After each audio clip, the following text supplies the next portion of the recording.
जे आम या आहरी केमती बढ़ेगा फुल फ्लेज गोटे आउ 4-5टा डिपार्टमेंट बढ़ू ये एग्रो फॉरेस्ट्री डिपार्टमेंट बढ़ू ये फूड प्रोसेसिंग डिपार्टमेंट बढ़ू ना नेले अरविंद बाबू अन्य लोक मानकर निश्चित भाव ये गोटे बड़ सर्टिफिकेट परफॉर्मेंस कॉम्पिटेंसी ओयोटी चिपलेमा कैंपस मुझे मो मन किसी कथा अच्छी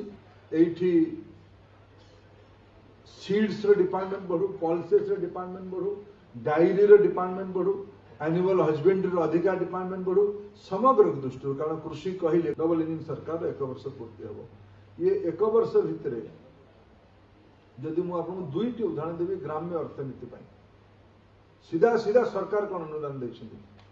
एक तो धान क्विंटाल कृषि और आनुषंगिक क्षेत्र कहले मु गत दिन में ये बहुत चाषी बंधु मैंने बस आज तो सरकार प्रतिबद्ध मुझे ओडिशा रे गत वर्षक आम आसंता मासरे डबल इंजिन सरकार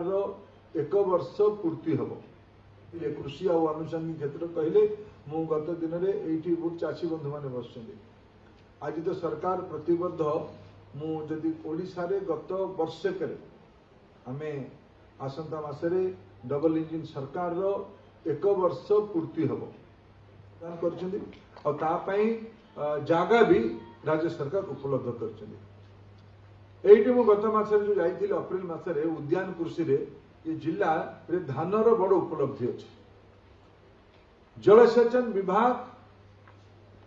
हीराकुद डैम हवा पर हीराकुद डैम को भी हवा 31 टंका माने धान 2100 टंका थिला एथरो तको सेरा को 2200 टंका केंद्र सरकार किनिला 2300 टंका केंद्र सरकार किनिला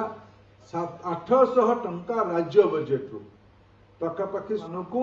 एते बड़ दायित्व स्वाधीनता परे कौनसी सरकार चाषी मान खाता को सीधा सीधा पैसा पहुंचवर कहीं केबे दायित्व नहीं नथिले द्वितीय एठी धान किणार सुबंदोबस्त 70 लाख मेट्रिक टन खरीफ रे धान किणा आज खबर कागज पढ़ी रबी धान भी 3100 टंकार ये बर्तमान किणा आरंभ कला इतिहास चाषी मानक चाषी पैक्स माध्यम हो आज पैक्स पूर्णांग नुहे ये अतीत भी कही या धीरे धीरे सरकार प्राथमिकता देगी पूर्णांग करने गत मास मुझे आसती अप्रैल मसरे आम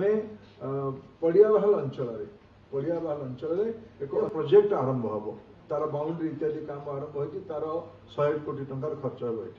हीराकुद जल भंडार को ध्यान रखिकी माछ चाष ये ओमफेड जो आमर गोशाला पाखे कारखाना अच्छे ओमफेड को श्रीमंत करने अनेक राज्य सरकार पदक्षेप डबल इंजिन सरकार 1 वर्ष पूर्ति हम ये 1 वर्ष भितर जदि मुझे दुईटी उदाहरण देवी ग्राम्य अर्थनीति सीधा सीधा सरकार कौन अनुदान देते एक तो धान क्विंटाल अत्याधुनिक मंडी ओडिशा सरकार वित्तीय प्रबंधन रे लक्षाधिक टंका खर्च करके धान किणार मंडी आम ये तैयारी आगामी दिन में ये अंचल धान किणार मंडी भी को भी ठीक करा ये अंचल पाखापाखि 100 कोटी टंका खर्च करके फिशरी गोटे ओमफेड केवल ये दुग्ध संग्रह करके प्रोसेसिंग करके दुग्ध बांटबनी आगामी दिन में ये ओमफेड पाउडर मिल्क भी बनेम चॉकलेट इत्यादि